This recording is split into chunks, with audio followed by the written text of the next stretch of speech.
kita sekarang majelisnya begini, mimbarnya mimbar seperti ini, Kang. Kalau mimbar tadi itu Jumatan, ya selebihnya setelah Jumatan kita kasih ke yang lain. Nah, mimbar kita sekarang di sawah, di gunung, ya, gitu ya, Kang Rahidin. Kita, Ustaz, mimbar-mimbar kita sekarang di situ. Bagaimana hadir bersama dengan masyarakat dan menyelesaikan berbagai macam problematika kehidupan di sana. Kelangkaan pupuk, itu nggak bisa sekarang itu kita tidak peduli dengan persoalan itu. Kita hadir bersama, paling tidak ikut mendengar, menyimak keluhan mereka, kenapa. Terus kita carikan jalan kemana, solusinya seperti apa. Jadi tadi kalau tadi bicara berasnya, sekarang bicara pupuknya. Silahkan, bicara pupuknya saja sudah dahsyat luar biasa. Kalau kita mau investasi dalam bidang itu. Walaupun tidak mudah, karena persoalan ini sudah menjadi persoalan nasional. Kalau ceritanya persoalan nasional, terus diklaim sebagai proyek nasional, udah kadang-kadang kita nggak punya kewenangan apa-apa. Tapi kedaulatan masyarakat di desa masih sangat-sangat menentukan dan insya Allah berdaya. Asal desa itu kompak, ya, betul-betul mampu mengelola wilayah dan kawasannya dengan baik, termasuk kewenangannya yang baik, termasuk misalkan Carik Desa. Di Akang kemarin Carik Desa sampai sekarang berapa hektar? Sudah tidak ada, dikemanakan?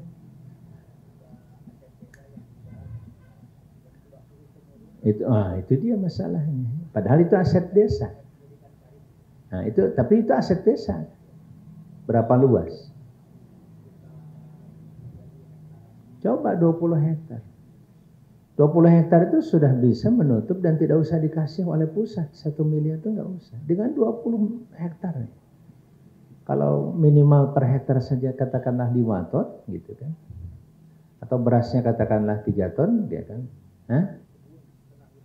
Oh, setengah hutan. Ya tinggal hutannya aja dikasih tanaman yang lain, dioptimalkan. Insya Allah masih banyak.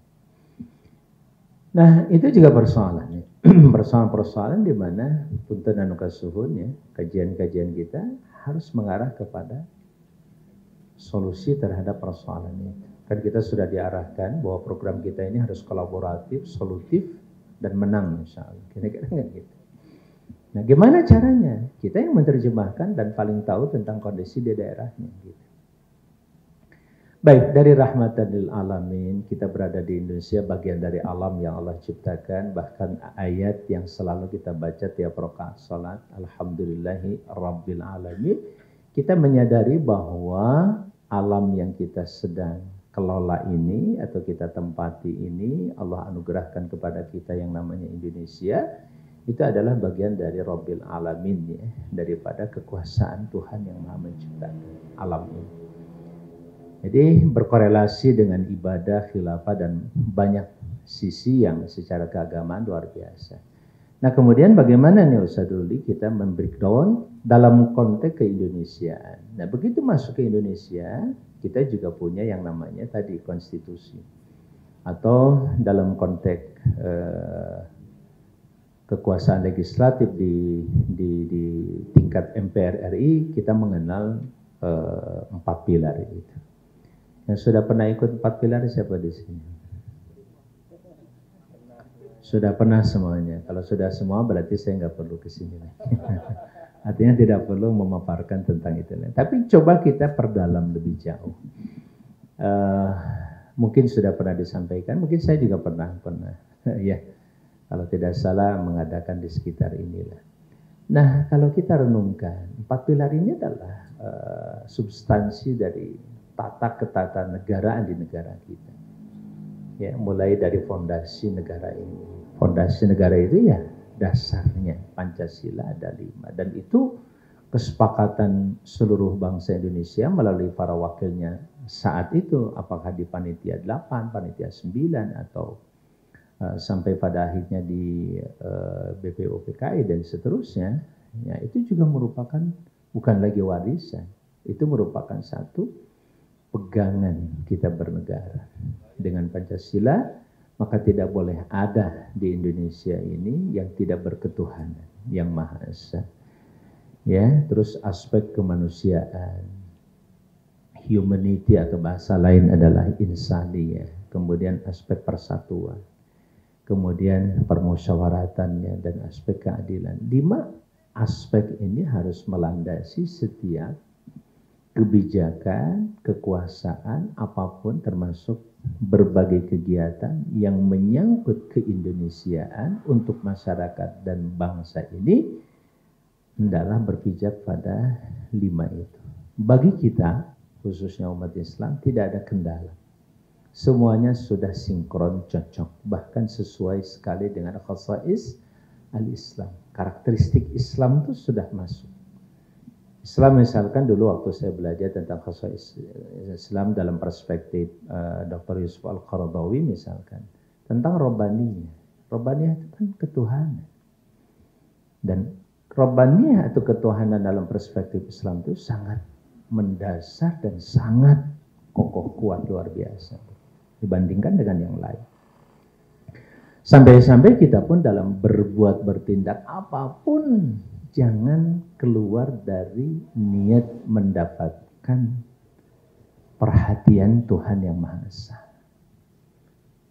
Dan itu dahsyat luar biasa sekali lagi. Kalau bangsa Indonesia, apalagi pengambil keputusan, bekerja seperti itu, insya Allah negara tidak akan porak-poranda seperti ini. Tidak perlu ada pembabatan hutan, eksploitasi hutan, eksploitasi laut, dijual ke sana kemari. Kenapa? Karena kita diajari oleh Tuhan bagaimana cara mengelola bumi ini. Cukup dengan bahasa kulu wasrobu walatus ribu, itu aja udah cukup. Kita kembangkan pakan kita kembangkan pangan kita, kulu wasrobu walatus ribu, intinya udah jangan serakah.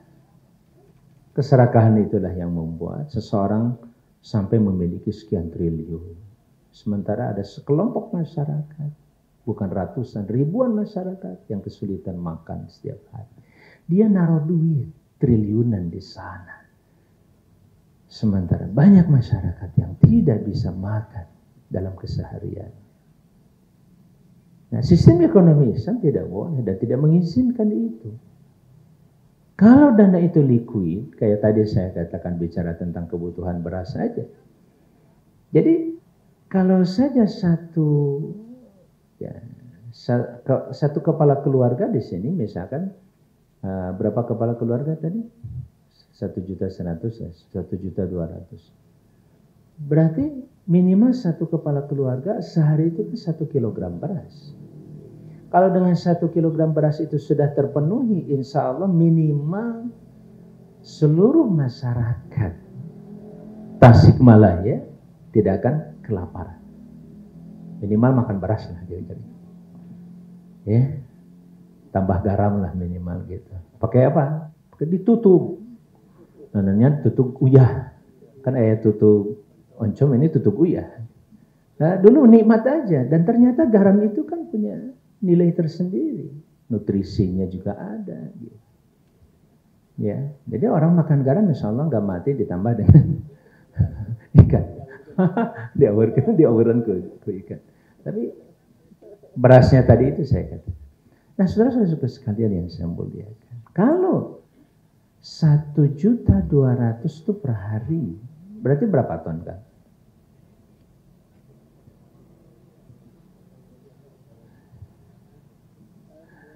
Halo? Ya tinggal 1,2 juta dibagi 1.000 aja gitu. 1,2 ton kumaha.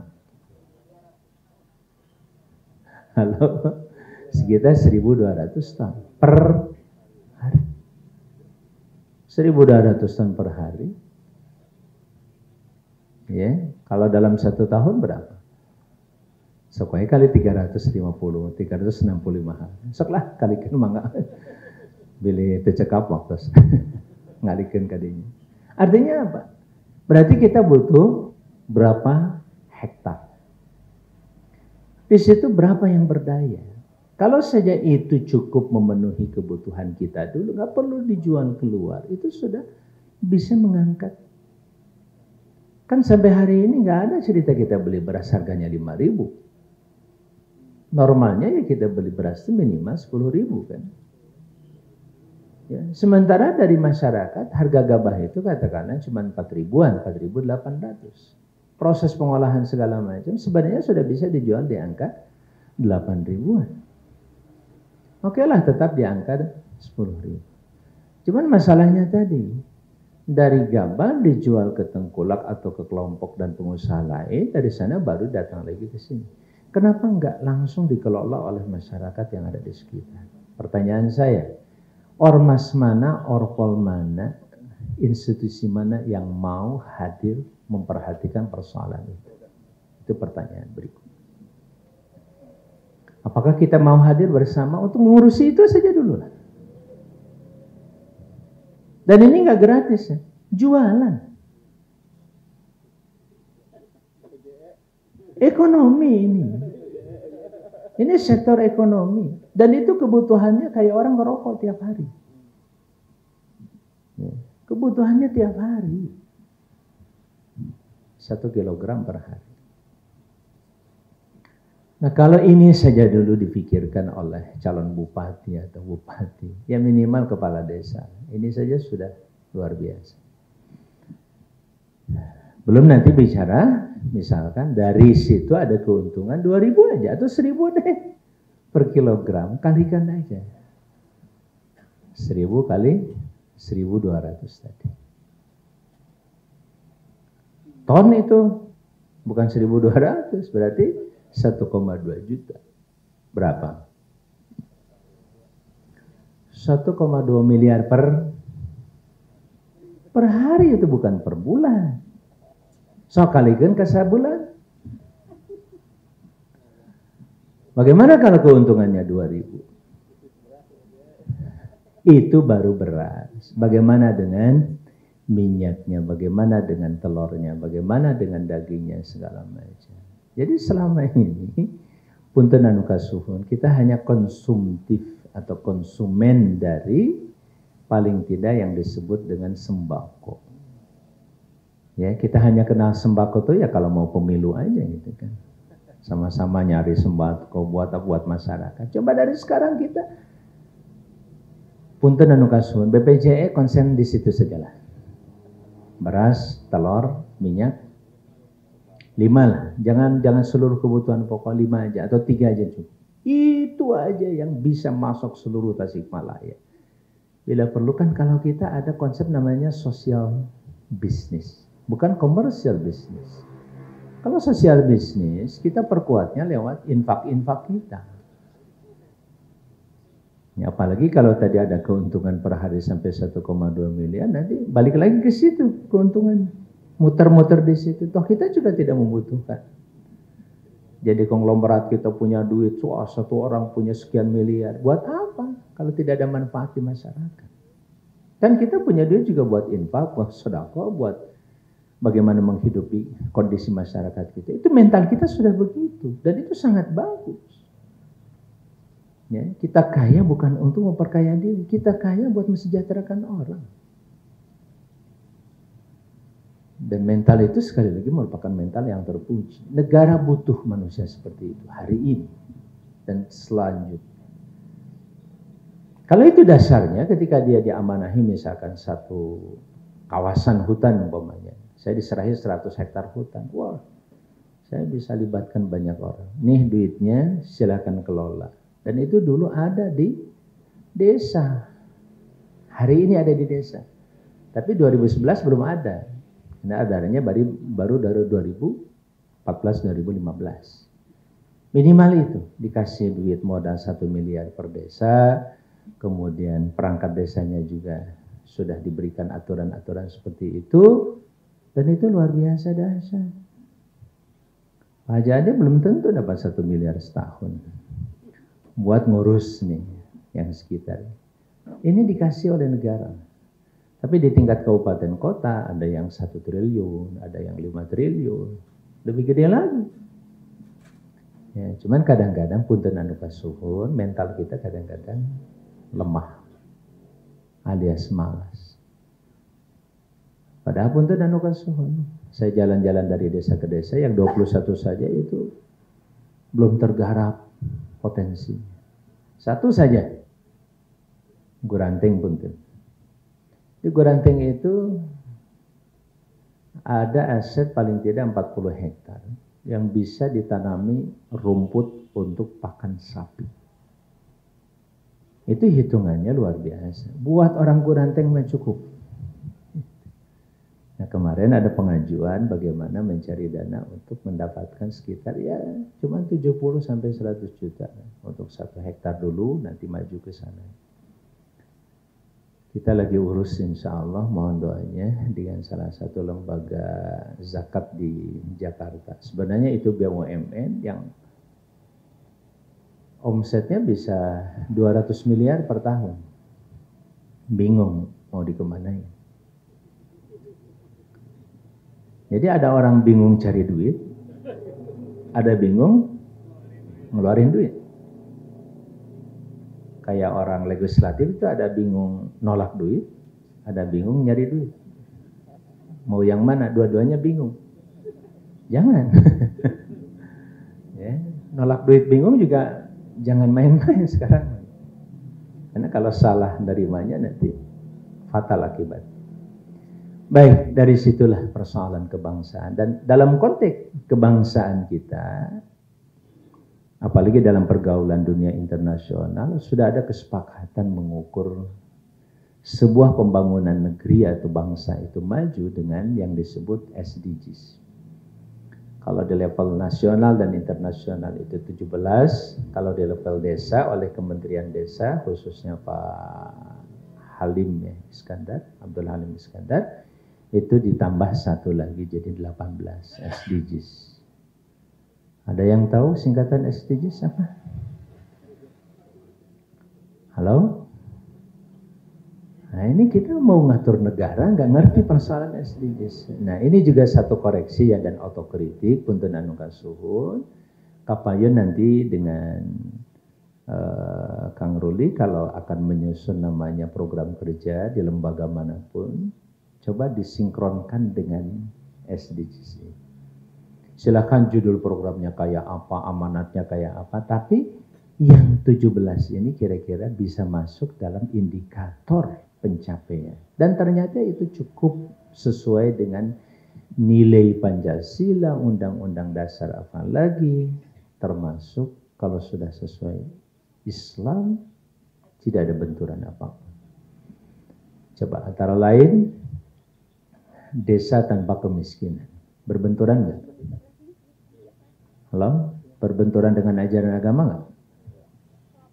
Desa tanpa kelaparan. Halo? Desa sehat. Halo? Desa dengan pendidikan berkualitas. Atau bangsa sama aja. Halo? Pemberdayaan perempuan. Berikutnya adalah air bersih. Energi terbarukan. Ekonomi merata, lingkungan kelautan yang baik, lingkungan darat yang baik, bersih, energi terbarukan. Jadi kalau kita hitung 17 itu nggak ada yang bertentangan. Bahkan dengan memahami aspek itu, alat komunikasi kita dengan bangsa, kelompok masyarakat lain juga nyambung karena ini sudah menjadi program nasional. Ya, misalkan ditanya apa sih program Yayasan Al-Wusta SDGs? Wah keren. Ya, walaupun levelnya level kampung kita. Bagaimana supaya masyarakat di kita tidak ada yang kelaparan, tidak ada yang miskin lagi. Ya kan, semuanya punya mendapatkan hak pendidikan berkualitas yang baik di situ. Kaum perempuannya juga berdaya di situ dilibatkan. Mulia sekali. Itu diantawisnya, Kang Rudi. Ya, saya katakan tadi terserah falsafah dasarnya apa, kemudian turunan-turunnya. Tapi paling tidak yang 17 ini menjadi indikator yang insya Allah tidak bertentangan, bahkan cukup sinkron dengan kebutuhan buat bangsa dan negara. Jadi secara internasional tidak melihat agamanya apa, sepakat dengan yang 17 ini. Itu artinya apa? Kalau dalam pandangan kita, terutama dari sisi agama ternyata tidak bertentangan, tadi kesimpulannya ternyata namanya kebutuhan manusia itu sama. Ya. Cuman bedanya kita bisa memenuhi kebutuhan itu bukan hanya dari pengalaman dan rumusan kita manusia, tapi ada guidance. Kita punya hudannya, kita punya petunjuk. Lebih beruntung atau tidak? Jauh lebih beruntung karena kita sudah dapat. Bukan hanya di situ, yang paling mendasar itu adalah sarana kedekatan kita kepadanya yang disebut ibadah. Karena apa? Karena ukuran hidup kita bukan cuma dunyana, aslih lana dunyana, tapi juga ada akhiratana. Kita punya akhirat. Ya, dunianya sama dengan mereka, tapi efeknya beda. Kalau kita punya efek ukhrawi, mereka tidak punya efek ukhrawi. Duniawi cukup. Yang penting nggak lapar, yang penting nggak miskin, kami sejahtera, air bersih. Sama, kita juga butuh itu. Tapi begitu kita diwafatkan mati, nggak selesai sampai di situ. Kita masih bisa sustainable. Jauh sustainability kita ini. Sampai ke akhirat. Halo? Kalau sustainability mereka sebatas dunia. Sampai mati selesai. Selesainya di situ. Tapi pada matinya repot. Naudzubillah min dzalik. Ya, termasuk gerakan kita tadi misalkan tentang gerakan Jumat Berkah. Jumat Berkah itu bagus, cuman tidak sustainable itu. Kurang sustainable. Ya, makanya perlu diorganisasi dengan baik, ditata dengan baik. Saya sering contohkan tadi, apa arti 2.000 uang sekarang? Anak saja dikasih 2.000, mau? Sebenarnya 2.000, nyengir, bari ngamuk teh gitu. Mau cina 2.000, menang naon deh nama, budak. Tapi 2.000 kali 2 juta saya bilang tadi. 2.000 kali 1 juta, 2.000 kali 100.000 saja. Beda ceritanya, asal dikumpulkan, diorganize dengan baik, dihimpun dengan baik, jadi kekuatan. Nah, tinggal bagaimana kita menata dan membuat sistem itu, mekanismenya. Nah, salah satunya saya bilang, jangankan orang, pengusaha besar saja, selevel tadi saya bilang pengusaha 3, pengusaha besar rokok. Sampai ke desa, bukan cuma desa, RT mereka sudah punya cabang. Suka ngelihat nggak? Ya, DRP salah satunya, Jarum Retail Partnership. Bisnis retail dia, tapi utamanya adalah rokok dia. Kalau dia masuk sampai di 74.000 desa atau 70.000 desa saja, itu saja sudah berapa? Sadesa, sabatang lah. Untungnya ngomong 100 perak, kali 70.000. Sadin kan, mau diapain? Jadi gitu. Maka ini aset, umat ini aset yang hari ini menjadi pasar yang diperbutkan oleh dunia. Berbagai produk. Kemarin misalkan tentang masalah bisnis marketplace ya online. Kalau buka YouTube itu banyak yang ngajakin itu. Karena banyak pengusaha-pengusaha di luar negeri, diantaranya Cina, berbagai produk-produk elektronik terutama, dia susah masuk ke Indonesia. Susah bukan karena faktor perizinan segala macam. Ya. Dan sekarang sudah banyak yang bisa menjadi kaya dengan itu semuanya. Kita jadi pasar mereka. Pelakunya, agennya kita. Bagaimana tidak? Orang mau ngirim ke sini pakai impor kan susah. Ya kan? Diimpor ke sini atau diekspor ke sini. Kita ngimpor misalnya. Tapi melalui online asik aja gitu. Berapa nih harganya? 50.000. Di sananya mungkin cuma 20.000. Jual kita 100.000. Proses dengan itu semuanya dia kirim dari sana melalui paket internasional begitu, harganya paling berapa per kilo? Hitunglah sampai di sini 100.000 umpamanya, kita jual 150.000 di sini. Masyarakat mau. Dan banyak sekarang yang sudah melakukan itu dengan omset di atas 100 juta per bulan. Itu tanpa desain, hanya berdasarkan keperluan individu-individu. Jadi coba cek aja deh, sekarang di marketplace misalkan Tokopedia, apalagi yang by order ya. Kalau by order kan nunggu dulu tuh. Kita pesan 2 minggu. Saya pernah mic itu tuh wireless pernah beli harganya 400.000. Setelah di Indonesia cuma 200.000. Tapi karena baru, karena menarik, saya coba beli. Nunggu 2 minggu. Tapi yang beli yang sudah sampai di Indonesia itu sekitar 200.000-an lebih lah, kurang lebih. Mungkin harganya cuma 100.000. Saya beli 400.000. Baik. Bisa nggak dakwah kita sudah mulai lebih real? Mimbarnya sampai di situ, Ustaz Rul. Halo? Kan? Seperti itu. Kita mencoba untuk menyatu dengan kehidupan dan detak jantung masyarakat kita itu sampai ke tingkat itu insyaallah. Dan ini alhamdulillah wa syukrulillah, yang saya sampaikan ini adalah bagian dari ilmu yang Allah ajarkan melalui amanat antum semuanya. Sehingga saya suruh belajar di DVD mengerti persoalan dan peta regulasi di Indonesia, dampaknya terhadap kehidupan dan lain sebagainya. Jadi kalau bicara regulasi itu menentukan betul. Makanya tong sagawaya, ingatkan masyarakat dalam menentukan siapa yang akan diberi kekuasaan dan kewenangan membentuk undang-undang. Mulai dari undang-undang dasar sampai kepada regulasi yang lain di tingkat peraturan-peraturan. Seperti peraturan menteri, peraturan pemerintah dan lain sebagainya. Baik, saya kira itu di tingkat desa tadi sudah saya singgung tentang SDGs desa.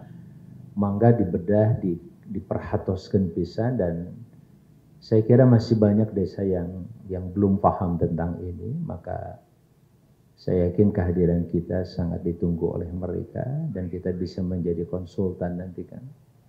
Bahkan nanti kita juga bisa menjadi konsultan BUMDes-nya segala macam. Banyak persoalan-persoalan yang kita lebih real nyata bersatu dengan kebutuhan-kebutuhan itu semuanya. Mimbar-mimbar yang sekarang kita sih tidak meninggalkannya, alhamdulillah sudah banyak diisi oleh teman-teman kita dan saudara-saudara kita dari ormas lain, dari mana-mana. Mari fokus mimbar kita nanti di sawah, di desa. Ngobrolnya dengan gapoktan gitu.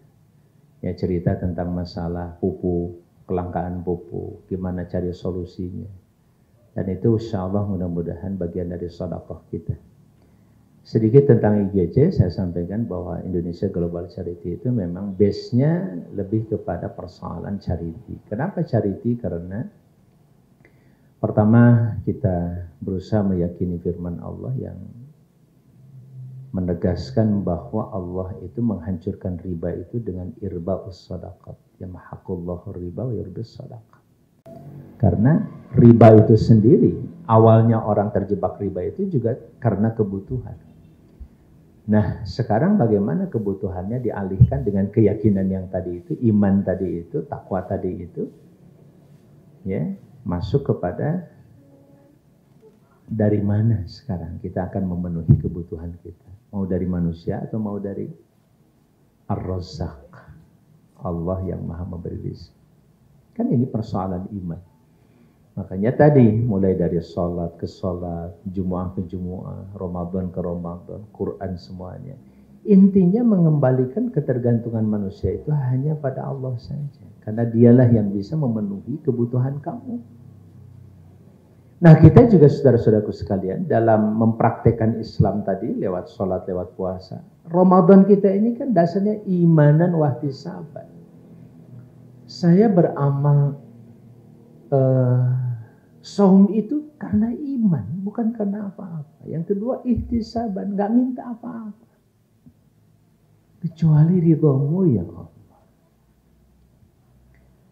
Dan ini sudah dibuktikan di zaman Nabi dan para sahabat serta ulama-ulama saleh yang mentalnya sudah sampai situ mampu menyelesaikan persoalan bangsa. Abu Bakar, Umar, Utsman, Ali, Muhammad Al-Fatih. Persoalan bangsa selesai. Karena mentalnya mental orang yang tidak pernah tinggal tahajud. Kalau kita hampir tiap malam tinggal tahajud. Duha juga kadang-kadang lupa-lupa. Tapi dulu begitu dahsyat. Makanya pertarungan mereka dengan dunia manapun, dengan bangsa manapun siap. Kenapa? Dia punya backingan yang paling dahsyat. Wallahu mi waraihim. Allah di belakang mereka semua.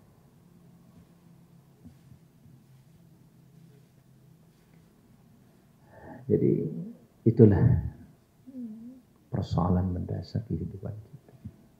Nah, alhamdulillah dakwah kita melalui apapun, melalui yayasan, lembaga, ormas, orpol, nggak lepas dari konteks ini. Dan jangan sekali-kali dilepaskan dari konteks ini. Ya, dengan cara apapun jangan sampai lepas. Makanya mohon nasihatnya dari hadirin sekalian buat saya juga. Jangan sampai perjalanan ini lepas dari itu. Dan kita selalu meminta kepada Allah, ya Allah jadikan ini pintu surga kita. Ya, kalau kedudukan ini, jabatan ini, terpilih tidak terpilih, itu akan menjauhkan kami dari Engkau, ya jangan. Walaupun kelihatan enak berkuasa. Tapi kalau hanya akan menjauhkan darimu, jangan ya Allah. Mohon jangan. Cukupkan kami dengan apa yang ada di sisimu. Hasbiyallahu wa ni'mal wakil. Itu maknanya. Setiap pagi kita membaca. Hasbiyallahu wa ni'mal wakil. Cukupkan dengan apa yang di sisimu ya Allah. Dan itu perlu latihan. Dengan perintah Allah yang lain. Wasbir nafsaka ma'al ladhina yad'una Rabbahum bil ghadati wal 'ashyi yuriduna wajha. Tiap Jumat seperti ini, Jumat berkah.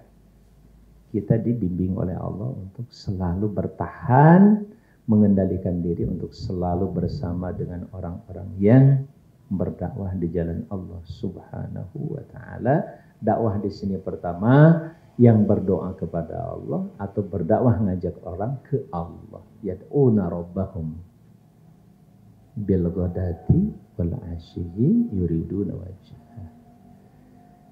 Saya kira barangkali itu ya di saat suasana udara yang makin teduh ya dan habis makan lagi. Jadi kalau ada yang tertidur juga saya tidak menyalahkan siapa-siapa. Ya. Baik hadirin yang saya banggakan dan saya muliakan. Sementara paling itu yang bisa saya sampaikan. Hadanallahu wa iyyakum ajma'in. Teknis tadi sudah diobrolkan dengan beliau mangak kumaha carana. Yang penting sekarang ikut hadis Rasulullah. Sederhana, makanya saya sering ngulang-ngulang. Punten ke Pak Haji Ade saya sering ya memberikan taujih itu enggak lepas dari ayat itu saja. Ya ayyuhalladzina amanu taqullaha haqqa tuqatih wa la tamutunna illa wa antum muslimun. Karena kita kerja cuma untuk 3 itu. Penguatan iman dan pembuktian iman. Yang kedua meningkatkan ketakwaan, semakin patuh pada Allah dan menikmati ketakwaan itu dengan baik. Yang ketiga adalah bentuk persiapan kehidupan setelah kematian. Makanya dengan cara husnul khatimah. Itu aja. Makanya konsep ini juga enggak susah sebenarnya kan. Asal dilekenan. Kuncinya ada di hadis ahabbul a'mali ilallahi adwamuha wa yaqalla.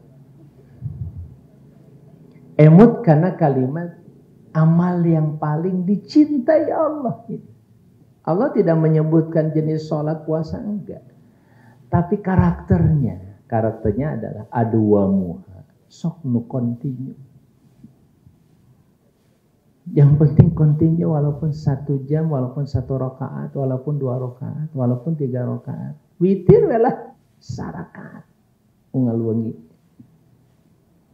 Menjelang subuh, sebelum waktu subuh. Minimal itu, asal continue.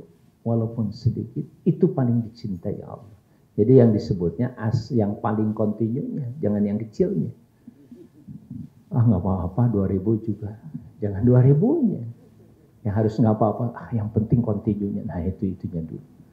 Ya walaupun cuma 2000, naik 4000, turun lagi ke 2000, naik lagi ke 4000. Wah berat, naikkan ke 5000. Tapi kalau yang 200 tadi sudah mulai di rumahnya ada kenceleng. Apalagi dengan sadayana saudara kata saya 1000. 209 dengan yang lain dengan binaan 1000 ya. Kalau 1000 saja sudah masang kenceleng di bumina ya. So masing-masing naruh. Saaya-aya dileukeunna terus dikembangkan hasilnya dahsyat luar biasa. Sekarang alhamdulillah desa Bantarsari ikhwah di sana memulai ini, bahkan Goranting juga sudah mau memulai ini. Saya sarankan cobalah. Yang penting dawam, aduam, wa inqam. Ternyata sekarang sudah 2 pekan udah terkumpul 2 juta, ada yang terkumpul 3 juta. Subhanallah mulai saja.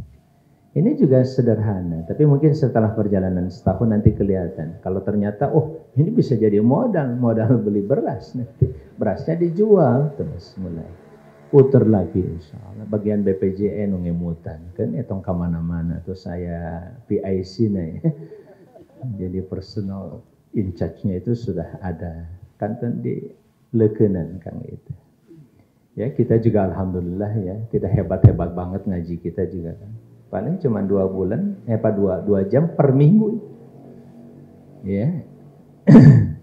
Segitu kebangetannya saja masih tetap diperhatikan ku Allah. Ini kebangetan elehku santri mah tuh sadinten biasa 5 jam ngaos unggal dinten. Ieu bangun 2 jam bade hararese gitu. Tapi alhamdulillah gitu nya. Sok isin gitu tuh, isin tong isin ku malaikat ge isin. Cik malaikat ku 2000 hese gitu. Cenah yang surga gitu. Makanya kan Nabi pernah mengatakan, Anda tidak berjihad dengan harta, tidak berjihad dengan itu. Terus pakai apa masuk surganya?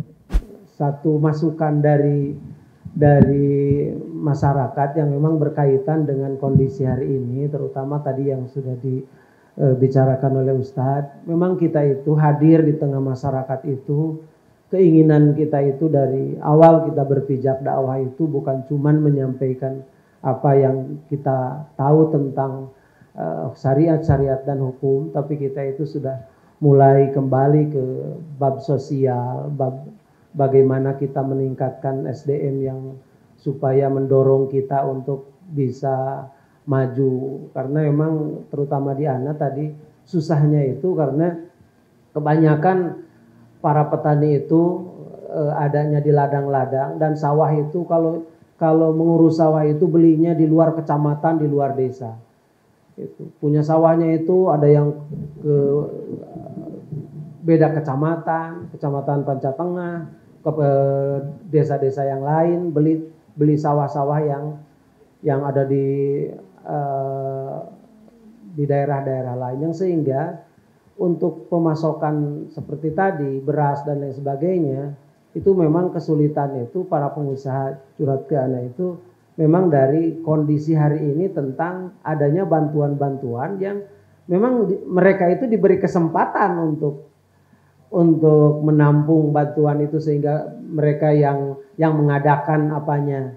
Tapi yang jadi masalahnya tadi mohon Ustadz barangkali ada sebuah pencerahan gimana gitu kalau anak ditanya tentang hal itu, karena memang anak itu mau tidak mau mereka tahu bahwa katanya ya kalau kita kan tadinya di caleg dan lain sebagainya, jadi mereka itu ingin curhat yang hal-hal itu pantasnya mereka itu tahu kita itu punya arah dan punya sebuah pengembalian gitu. Jadi mohon pencerahan itu pertama. Yang kedua, masalah sembako Ustaz, yang ana tahu malah kemarin pas Rajab kemarin, jadi ada yang tahu tentang yang mendrop sembako, segala sembako di Kota Tasik.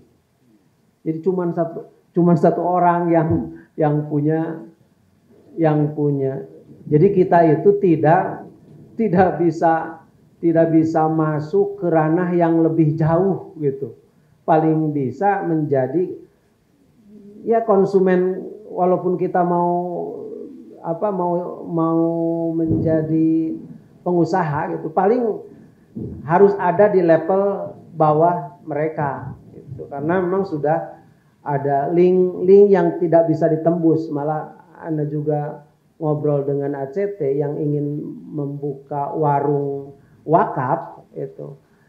Karena kalau memang mereka itu tahu itu bahwa warung wakaf seperti 2 dan lain sebagainya, jadi barang itu kadang-kadang tidak bisa beli dari mereka gitu. Tidak ada distribusi dan lain sebagainya, sehingga itu adalah sebuah kendala juga yang merupakan sebuah pemikiran kita dan harus ada solusinya. Memang kita itu perang ini sudah nyata gitu dalam perekonomian itu. Itu aja Ustaz, 2 permasalahan yang ana pahami dan ana lihat di lapangan. Yang lainnya barangkali yang lain bisa menyampaikan. Jazakallah Ustaz atas waktu untuk dialog dan pertanyaannya. Pinten anu bade dihat uningakeun ka Ustad naroskeun lebih detail kanggo pendamping desa. Seharusnya pinten anu kaalaman ku ana salami di desa, pendamping desa itu ternyata tidak qualified yang sudah diterjunkan oleh pemerintah. Jadi yang sebetulnya yang diinginkan oleh desa itu, pendamping desa itu semacam kalau di bidang keuangan semacam advisor financing seharusnya. Mereka itu justru jadi purah nulis follower saja. Seharusnya kan harus jadi trendsetter. Yang pertama membaca apa yang ada di desa, potensi desa. Yang kedua menganalisis. Dan yang ketiga harus bisa, ini solusinya kemana gitu kan. Itu. Baik secara ekonomis ataupun yang lainnya. Ternyata mereka itu tidak bisa seperti itu gitu kan. Baik itu pendamping desa untuk bidang infrastruktur maupun pendamping desa untuk bidang pemberdayaan yang lainnya. Jadi kadang-kadang cek anak teh ari kieu mah maneh teh make pendampingi ka jahat-jahat duit gitu kan. Nah, seperti itu. Ya. Nah, jadi untuk sekarang ini pendamping itu sebaiknya seperti apa? Ini kondisi pendamping yang sudah-sudah. Dan yang kedua, kalau ingin memberdayakan desa itu sama. Ternyata kita ketika berhadapan, apalagi anak pernah berhadapan, justru berhadapan itu dengan yang semi kartel itu warga sendiri gitu kan. Jadi kalau memberdayakan di bidang pertanian, yang memegang komoditi pertanian dan ya seperti sebagaimana tadi digambarkan. Jadi semacam ada kartelisasi lah seperti itu. Nah, selanjutnya yang terakhir, bagaimana solusinya? Jadi supaya desa itu sebetulnya yang paling fundamental yang Anda rasakan substansinya itu justru bukan berada di teknis, sebetulnya berada di yang paling mendasar itu pola pikir. Yang pertama pola pikir warga, yang kedua pola pikir pemimpinnya. Karena kebanyakan semuanya berpola pikir instan. Apa yang bisa dimakan dan selebihnya apa yang bisa dimasukkan ke saku. Seperti itu kebanyakan instannya. Nah, apalagi kalau bicara berdasarkan dasar-dasar yang harus dipegang oleh desa, terutama kan kalau kita berbicara tentang pemerintahan, itu berbicara tentang dasar hukum yang di desa, minimal yang terendah adalah Perdes. Berbicara tentang Perdes disuruh jangankan membuat Perdes, membacanya saja itu kebanyakan seperti tidak mau. Jadi sulit sekali, bahkan anak pernah berdebat dengan bagian hukum, dengan bagian pemerintahan mengenai tentang penyusunan Perdes di desa itu. Seperti itu. Jazakumullah khair. Wassalamualaikum warahmatullahi wabarakatuh. Seperti yang sudah diketahui bersama bahwa ada rencana pembangunan tolnya dari Bandung sampai kalau nggak salah Banjar ya. Nah, kaitannya dengan kondisi di daerah kami di Salawu yang kebetulan kami itu khususnya di Kecamatan Salawu sangat mengkhawatirkan kondisi apabila tol itu jadi, karena akses keluar tol itu di Singaparna. Jadi kalau kemarin dari Warung Putih itu kan arah Garut itu bisa dilalui banyak kendaraan, tapi kalau umpamanya jalan tolnya itu kalau pintu keluar tolnya itu di Singaparna, kemungkinan Kecamatan Salawu itu diprediksi mati. Nah, ya sepi lah. Kebetulan saya secara pribadi, Ustadz, sebagai pengurus BKAD, Badan Kerjasama Antar Desa. Nah, kami di 12 desa di Kecamatan Salawu itu berpikir kemudian merencanakan untuk membuat kawasan wisata. Dan alhamdulillah di semua titik di 12 desa yang ada di Kecamatan Salawu itu punya potensi. Termasuk dulu Ustadz pernah ke Desa Serang, di sana kan Ustadz juga pernah mewacanakan untuk membangun agrowisata, dan itu memang terus masuk di pemikiran-pemikiran kita lah di Kecamatan Salawu. Nah, yang sangat kita butuhkan hari ini adalah konsultannya, Ustadz, karena memang tadi kalau sisi dana ya desa juga kan sudah ada dananya, cuman sisi teknis bagaimana cara merubah, merencanakan, menggali potensi wisata yang ada di daerah itu supaya bisa betul-betul dijadikan, direalisasikan. Itu kayaknya kurang pengalaman, kurang kemampuan. Jadi yang sangat dibutuhkan itu tadi tenaga konsultannya atau tenaga ahli. Terima kasih. DPD sebagai lembaga negara ya, sebenarnya kalau melihat Undang-Undang Dasar yang termasuk lembaga legislatif itu sebenarnya 3 ya. Walaupun kalau sosialisasi 4 pilar MPR itu ketika membahas tentang Undang-Undang Dasar, lembaga legislatif itu yang dimasukkan hanya DPR sebenarnya. Mungkin legislatif di tingkat perundang-undangan yang lain selain konstitusi. Kalau bicara konstitusi, baik DPR maupun DPD itu sama-sama ikut serta dalam pembentukan undang-undang dasar konstitusi. Jadi ketika terjadi perubahan atau amandemen terhadap konstitusi, DPD itu berhak dan ikut serta di dalam pengambilan keputusan, bukan hanya pembahasan. Tapi kalau bicara tentang undang-undang lain, seperti kemarin tentang undang-undang Cipta Kerja misalkan, kemudian undang-undang pertanahan, undang-undang kehutanan, undang-undang lain, turunan dari undang-undang dasar, DPD tidak bisa langsung mengambil keputusan, tetapi mengusulkan, membahas, sampai ke mengawasi bisa. Oleh karena itu pada saat hari ini juga saya datang mungkin salah satunya untuk bisa saja konteksnya sosialisasi.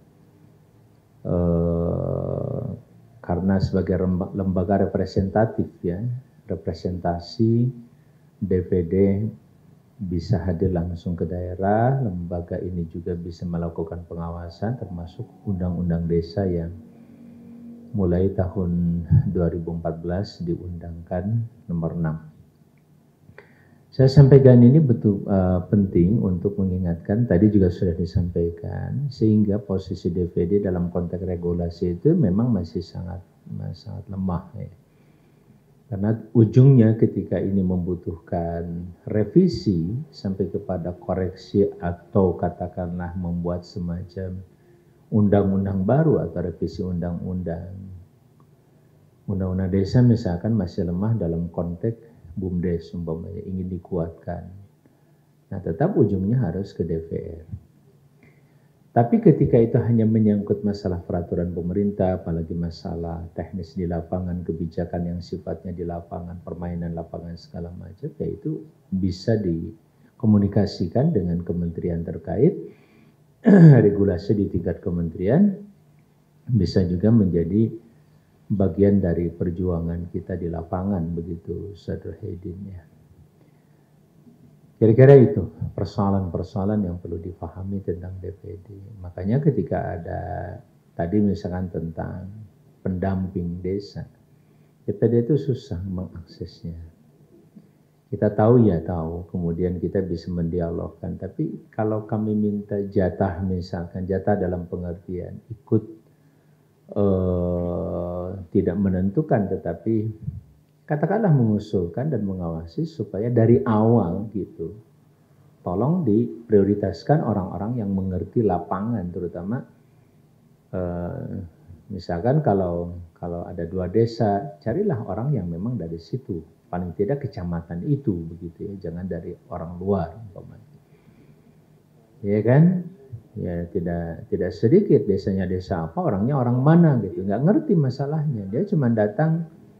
Tadi kalau kata Kang Yuyun bahwa itu tidak banyak manfaatnya, memang itulah keluhan para kepala desa selama ini. Nah, bisa nggak ke depan ini, terutama mungkin bisa didialogkannya justru dengan anggota DPR RI. Silahkan. Saya dapat informasi, saya baca, ini ada peluang ini. Bisa nggak tolong untuk desa-desa yang ada di sekitar Tasikmalaya ini tolong prioritaskan gitu. Tolong kami minta usulan dan masukan calon pendamping desa itu orang-orang yang mengerti tentang persoalan di daerah itu atau di desa itu. Itu kan bisa. Dan itu bisa masuk juga dalam desakan dan permintaan melalui DPRD tingkat kabupaten. Ya, kita minta misalkan jangan sekali-kali ada pendamping desa yang tidak mengerti tentang desa terkait begitu. Apalagi jadi mafia di dalamnya. Kan repot kalau sudah begitu. Ikut-ikutan jadi mafia. Kira-kira itu Kang. Nah, tentang 2 hal ini baik BUMDes maupun tentang pariwisata, memang kami juga di IGC sedang mencoba mencari partner untuk minimal konsultasi. Ya, konsultannya, terus langkah keduanya syukur-syukur bisa mencari financingnya seperti apa gitu. DPD juga sangat prihatin dengan persoalan ini ya. BUMDes ini potensial banget sebenarnya kan, kalau dikelola dengan baik, karena aset tuh banyak banget. Sederhanalah saya katakan tadi, ada orang punya tanah 100 meter atau 200 meter saja pinggir jalan, bahkan kadang-kadang enggak punya, tapi jalan itu strategis, dia bangun saung di situ, kulonun minta izin misalnya kepada pemilik tanah, bangun di situ cuma 2 kali 3 meter, terus menjajaki minuman. Ya kalau ada yang jajan 100 orang per hari misalkan, ya karena rame tadi, apalagi ada sampai 2.400 meter gitu. Kang Nanang, kalau ini dikelola itu saja itu sudah dahsyat banget kan, milik koperasi unit desa ini. Nah makanya perlu nanti dipikirkan di sini tuntutan kreativitas kita. Ya, seorang pemimpin BUMDes memang persoalan di situ. Persoalan lain nanti ketika maju misalkan juga ada persoalan kedua. Akuntabilitasnya, integritasnya jaga betul. Banyak yang sudah maju sampai ada dikenal desa miliarder, tapi kejebak dengan korupsi misalkan. Itu juga persoalan lain. Ya. Jadi persoalan manusia itu enggak berhentilah sampai mati. Kalau mati husnul khotimah baru selesai. Kalau su'ul khotimah, naudzubillah min dzalik, belum selesai, malah panjang masalahnya. Naudzubillah min dzalik. Itu ya Kang ya. Jadi sedapat mungkin lah BUMDes itu nanti pertama memang inventaris dulu potensi-potensi yang ada di situ, terus baru nanti dilihat kebutuhan masyarakat dulu deh. Kita akan cari pasar dari mana dulu. Kalau di Jawa Barat ini Masya Allah, pasar di desa tersebut saja itu sudah bagus. Termasuk tadi kan, desa wisata. Wisatanya mau membidik orang luar daerah desa itu dan kecamatan itu, atau cukup dengan kecamatan itu dulu sajalah. Satu kecamatan berapa penduduk di situ? 50.000 Masya Allah. Ya, kalau 1.000 saja sehari yang masuk dalam lingkaran wisata di situ, 1.000 saja rata-rata redistribusinya 2.000, kemudian bagian parkirnya misalkan 2.000, itu sudah berapa? Paling tidak ada 5.000 rupiah yang masuk, 5.000 kali 1.000 saja sudah 5 juta per hari kan? Per hari itu. Dan itu bisa mengalahkan dana dari pusat 1 miliar, 5.000 sehari. Ya, kalau kali 300 hari aja sudah bisa berapa? 1,5 miliar nanti. Nah, saya suka ngitung-ngitung gitu. Bukan apa-apa, jangan menyepelekan yang kecil nih.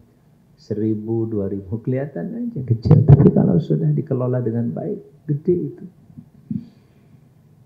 Ya, jadi luar biasa sabda Rasulullah yang tadi, adu wa muhawain qalla. Yang penting continue, masalahnya di situ aja. Jadi termasuk itu ya, untuk wisata juga perlu nanti diinventarisir dulu, dicek dulu kawasannya yang mana, kondisinya seperti apa. Terus pilihannya nanti yang mana. Ada kawasan yang kalau saya lihat di jalan saja, selamat datang di desa wisata, kuliner khusus, kuliner aja. Kalau kuliner saja khusus itu sudah lumayan juga. Ya, belum yang parkirnya, belum yang jajannya, kampung wisata. Jadi saya tanya Pak Haji, ada lahan nggak? Bisa nggak tuh dibikin lahan? Lahan rest area deh. Rest area nyantai sampai minum-minum yang ringan, terus disiapkan warung, apalagi warung organik ditambah dengan nilai. Jadi kembali ke situ satu. Nanti mungkin kita nggak bisa mengambil pasar itu tadi. Pasar sembako enggak. Boleh enggak kita yang masuk ke dia? Dibalik sekarang. Itu juga bisa menjadi salah satu bentuk penjajakan. Kalau misalkan desa kita apalagi punya produktivitas yang bagus. Misalkan dalam bidang gula umpamanya. Gula kelapa, yang lain-lainnya. Nah, tapi tetap saya katakan tadi, bagaimana kebutuhan masyarakat di situ terlebih dahulu dipasok oleh kita. Artinya oleh produk-produk pertanian dari kita. Ikannya termasuk ikan laut segala macam. Nah, yang kedua dalam tadi konteks tadi itu memang kolaborasi ya, saya katakan tadi. Kita nggak ngambil pasar dia, tapi berkolaborasi dengan dia. Misalkan beras tadi, boleh nggak saya dapat untung 100 rupiah deh? Tapi kita yang masarkan, kita yang main. Oh, dia senang sekali. Dagangnya laku, tapi kita juga dapat. Atau boleh nggak saya dapat untung 500 rupiah dari sini? Boleh. Itu juga bisa dibangun Ustaz dengan pola tadi, pola fanatisme yang positif. Ya, sebenarnya 212 juga awalnya kalau saya membaca bisa mengandalkan aspek itu. Kalau aspek profesionalisme sampai ke tingkat persaingan bebas lapangan, berat kita masuk. Itu bisa dilawan makanya dengan sedekah. Kenapa? Sedekah itu ada nilai ruhiyah, nilai spiritual yang tidak bisa dilupakan dari aspek fanatisme dalam konteks nilai. Makanya bisa mengalahkan.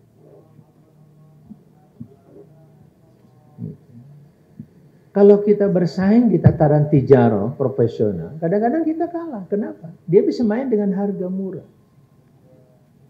Tadi wajar kalau terjadi dicampur misalkan dengan beras pula. Nah ini juga kan perlu disadarkan masyarakat juga supaya sadar dengan tadi masuk ke SDGs yang berikutnya adalah tentang konsumsi yang sehat, konsumsi yang berkualitas begitu, bukan asal makan, bukan. Nah, dakwah kita di situ masuk, penyadaran masyarakat untuk memahami tentang pentingnya mengkonsumsi makanan yang sehat, terus mendahulukan kualitas yang ada. Ya, sampai ada anekdot, jadi siapa ya kemarin ya, teman-teman tuh. Ada satu pesantren yang dijual itu hanya, kalau buat konsumsi santrinya itu ya kelas 4 nih.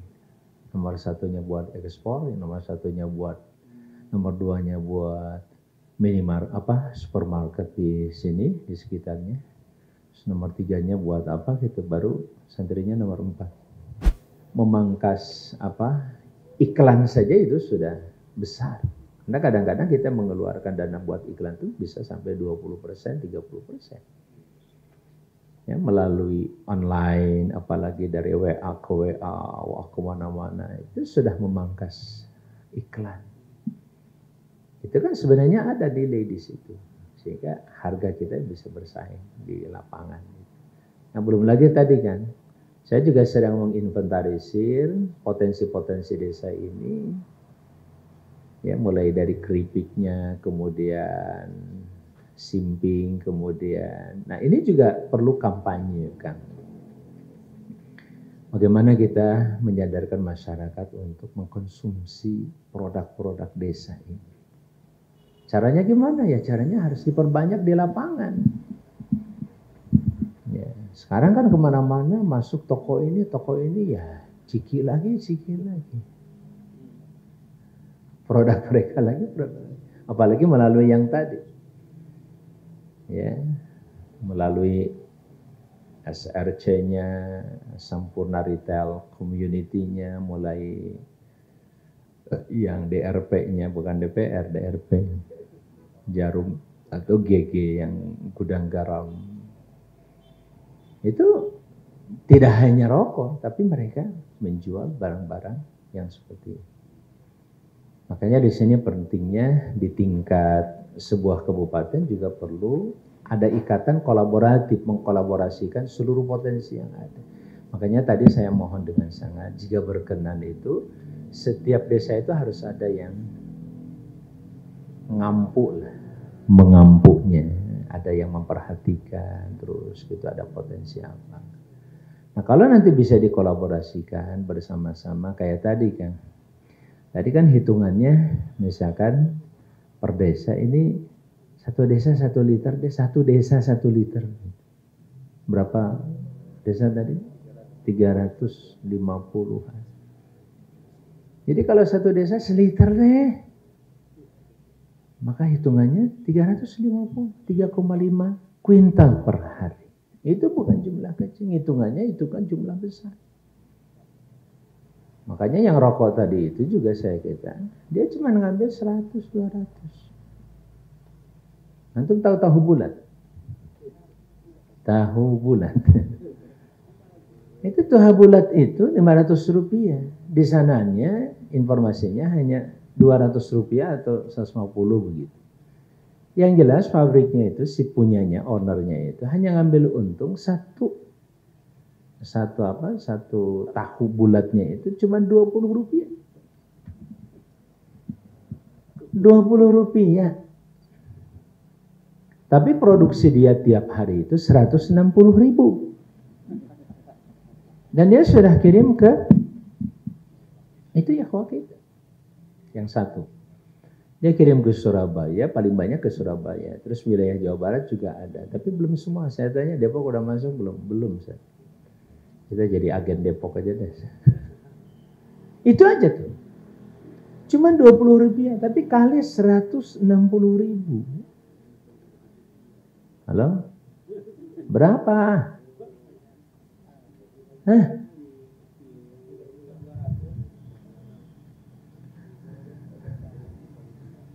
Mau bingung.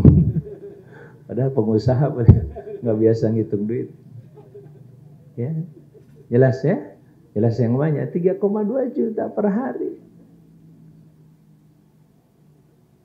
Nah, punten anu gaso. Jadi jangan sepelekan yang kecil tadi. Nah, itulah artinya kenapa Rasulullah juga mensabdakan fa inni mukatsirum bikumul umam. Dalam konteks kita kan sering mengupas itu dalam konteks walimah gitu. Tapi konteks membangun bangsa juga di situ ada mukatsirum bikumul umam itu sekarang dibutuhkan dalam konteks demokrasi ternyata. Bisnis juga dengan fa inni mukatsirum bikumul umam. Kalau umat Islam ini paham dengan kebutuhan ini dan fanatik dengan produknya, Saya kira yang lain nggak laku, mengapain dia? Mau bikin produk apa juga, saya nggak mau beli kamu, saya mau beli dari sini, selesai. Saya cuma akan beli produk yang dari kami, selesai. Emang nggak boleh cara begitu?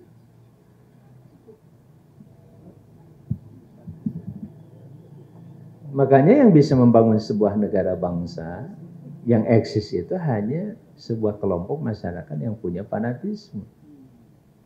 Jangan dikira fanatisme itu buruk semuanya, enggak. Setiap agama juga punya fanatisme, tapi jangan fanatisme yang merusak orang lain.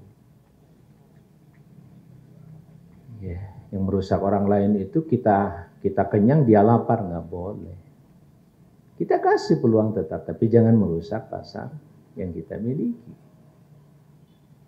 Atau kita bersaing secara sehat dalam konteks kemanusiaan, dan itu sekali lagi pusat persaingan yang paling sehat itu adanya di sedekah.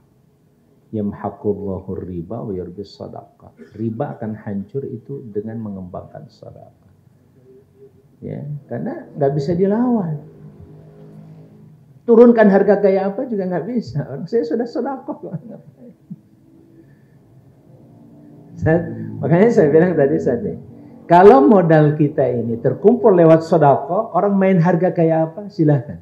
Orang saya kasih kok dia bayar ke kita 2.000 per hari. Terus rutin 2.000 per hari. Dia bayar dengan kain celeng. Nggak bayar dengan 10.000, bayar dengan kain celeng aja nanti seminggu sekali. Atau setiap hari datang orang bayar 2.000. Tapi kolektif dong. Yang dia bayar itu bagi yang tidak mampu tadi. Kalau yang mampu kan beli menormal. Dan dia beli juga punya nilai sedekah di dalamnya. Itu juga cara membangun fanatisme yang positif. Kita tawarkan, Bapak Ibu belanja ya. Siap. Insya Allah keuntungan kami buat sedekah.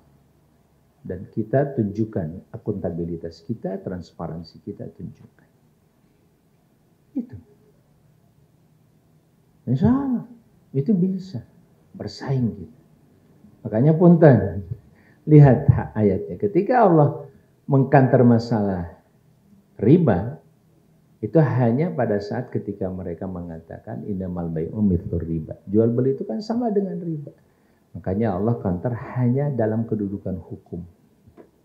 Bukan menyelesaikan masalah ribanya, tapi kedudukan hukum dulu. Kedudukan hukumnya Allah haramkan riba dan Allah halalkan jual beli.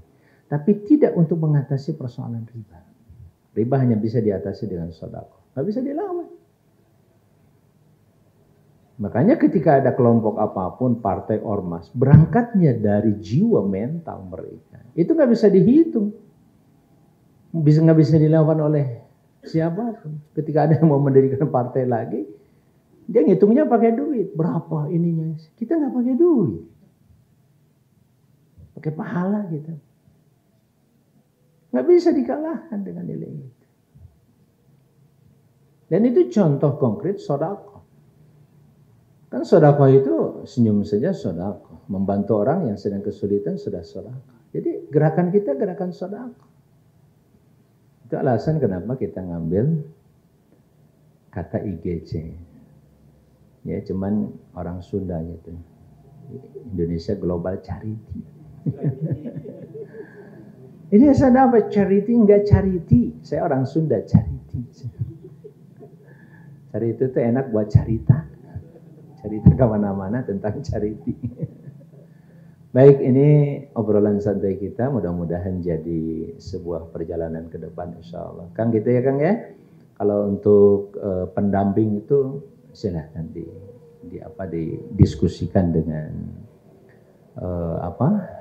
yang punya kemitraan lebih kuat, terutama untuk anggota DPR. Minta saja informasinya, terus siapa yang bisa diakses. Dan sambil Kang Yuyun, kita juga bisa saja menyiapkan itu tidak bergantung kepada pendampingan itu. Kayak tadi juga makanya kenapa saya misalkan mendirikan IGC itu ya tidak bergantung pada pendanaan dari pusat. Walaupun ada sedikit dana kegiatan, ya mari kita dengan dana kegiatan yang saya sebagai bagian dari anggota DPD berjalan kemana-mana tentu dengan penugasan dari negara dan ada anggarannya, ya saya ingin berkontribusi buat negara. Ya, walaupun tidak sampai harus katakanlah dimitrakan dengan mitra-mitra strategis lainnya, begitu, cukup di sini juga. Insya Allah saya yakin banyak, bahkan sekarang pun juga yang ingin berkolaborasi dengan kita juga banyak, dan kita juga berkolaborasi dengan yang lain. Kayak tadi saya katakan, ada orang-orang yang pengen, wah saya pengen bikin ini katanya kampung wisata. Nah, kita bisa jadi jembatan kan gitu. Saya sebagai fasilitator, makanya IGC ini organisasinya sifatnya kolaboratif, tadi saya bilang, sinergi dan inovatif. Ya. Sinergi mensinergikan, tadi misalkan ACT sudah ada, yuk ke sini, tapi belum ada di sini. Terus tadi misalkan ada rumah zakat, saya juga berkolaborasi kalau di Indramayu dengan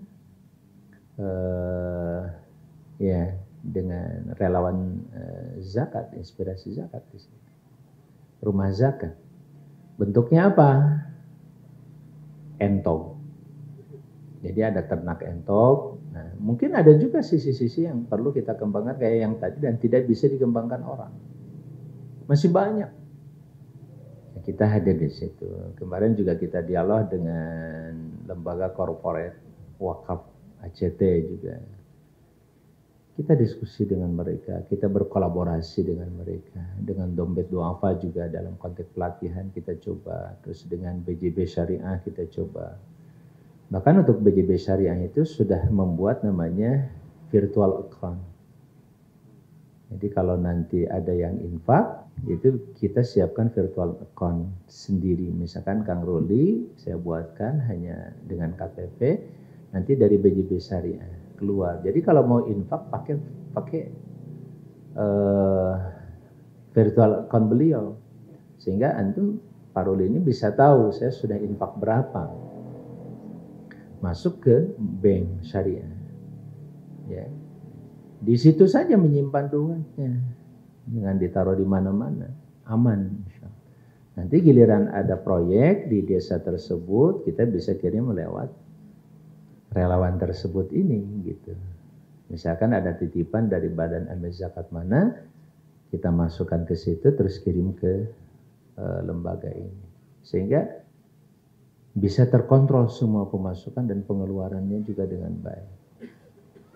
Ya, ini bagus kalau anggota organisasi apapun bekerja sama dengan sebuah perbankan seperti perbankan syariah, itu bagus. Jadi infaknya ke situ aja pakai virtual account atas nama lembaga. Kalau ada lembaga zakat bagus atas nama lembaga zakat, sehingga terkontrol berapa sudah masuk, total sudah kelihatan. Nanti begitu pengeluaran kita tinggal kembalikan. Cuman kalau virtual account kan tidak bisa menerima, dia hanya bisa mengirim. Nah, yang menerima itu nanti kita bikinkan khusus, misalkan akun pribadinya, yang dia boleh gunakan akun pribadi itu untuk beliau sendiri. Nah, melalui itu mudah-mudahan terjadi kolaborasi dengan pihak perbankan syariah. Ini sudah mulai jalan, baru sedikit sih kemarin yang dibuatkan, baru sekitar 10 atau 12, tapi sedang berproses yang lain. Nah, kita harapkan dalam sistem keuangan ya kita berkolaborasi dengan lembaga keuangan yang sudah profesional. Kalau kita bikin sendiri repot. Sekarang banyak yang sudah profesional. Nah, ini juga tolong untuk BUMDes maupun untuk desa wisata, misalkan cari mitra. Kami juga akan bantu nanti mencarikan mitranya seperti itu. Tapi yang paling penting harus punya proyek yang jelas. Sampai hari ini dari 21 desa yang menjadi mitra kami, baru 4 desa yang proyeknya itu bisa jelas konkret. Itu pun punten. Proposalnya pun harus kami bantu. Karena itu harus ya. Bankability-nya penting. Ya. Bisa dianggap sebagai proyek yang bankable. Saya yakin di sini bisa Kang Ruli menyiapkan tim saja untuk khusus tuh advokasi dan supervisi itu aja gitu. Jadi bikin bisa masuk ke sini satu pintu. Kalau ada program apa dari desa manapun masuk ke situ dibikinkan proposalnya. Baru nanti pakai pintu yang mana silahkan aja. Saya kira itu saudara-saudara sekalian yang saya muliakan, hatur nuhun anu kasuhun kasadayana atas perhatiannya. Mudah-mudahan majelis ini tentu saja menjadi majelis yang diberkahi Allah, sehingga dari sini Allah tambahkan nilainya. La azidannakum, yang tadinya segini jadi segono. Yang tadinya hanya sampai di sini, tapi insya Allah setelah ini akan terus berkembang lebih baik lagi ke depan. Apalagi yang tadi saat orientasi kita sekarang orientasi geopolitik itu penting. Membangun politik berdasarkan geografi dan kewilayahan. Tong numpuk wae di Singaparna. Ya, mari kita distribusikan ke seluruh desa bila perlu. Ya. Sampai-sampai nanti kan ada laporan umpamanya minimal tuh 209 desa itu sudah ada datanya dan bagus gitu. Jangan sampai nanti ada yang ditanya ya oleh kita, kalau desa ini ada di mana? Wah, nggak tahu tuh. Itu masih banyak kan? Ya, coba hafal tuh nama desa yang 209 ini nanti ya. 200 apalagi tadi berapa? 350. Ya, kalau 350 masih tekor 150 belum. Masih tekor tuh ya. Berarti kan satu orang nanti ada yang 2 desa. Nggak apa-apa sebagai bahan untuk pemikiran, pemahaman, terutama penguasaan monografinya, baru nanti planningnya di 2 desa.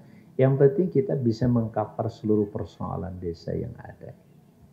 Targetlah untuk 1 tahun ke depan itu tercover semuanya. DPR-nya sudah terbentuk seluruhnya aja. Nah, itu juga harus menjadi prioritas. Ya supaya nanti. Dan salah satu hal yang memang kurang perhatian kita juga kalau ditanya DPR-nya cuma tahu nama desanya aja. Sama nama lurahnya tahu gitu. Tapi ada persoalan apa di situ. Wah, nggak paham tuh sebenarnya. Ya, seharusnya DPR itu orang yang paling tahu tentang desa itu. Karena dia mewakili dan representasi dari kepala desa di situ. Ya, jadi apa yang dilakukan oleh Kang Nanang dilanjutkan juga Kang siapa tadi terakhir? Kang Habib ya, itu juga bisa dilanjutkan. Sekarang BPD ya satu saat Allah akan berikan yang terbaik nanti. Yang penting di desa itu sekarang sudah ada dana khusus ya. Ya, jadi ketua DPD nggak ngelola duit. Kalau jadi kepala desa itu per desa dia ngelola uang amanat yang jelas sekali insyaallah. Baik, hadanallahu wa iyyakum ajmain. Sekali lagi hatur nuhun sareng hapunten kasadayana. Kalau ada hal yang kurang berkenan, insyaallah mudah-mudahan ke depan bisa lanjut kita silaturahim ya yang lebih konkret lagi. Wassalamualaikum warahmatullahi wabarakatuh. Jangan lupa like, share, subscribe channel inspirasi dari Kang Haji Amang Safruddin ya. Jangan lupa subscribe ini.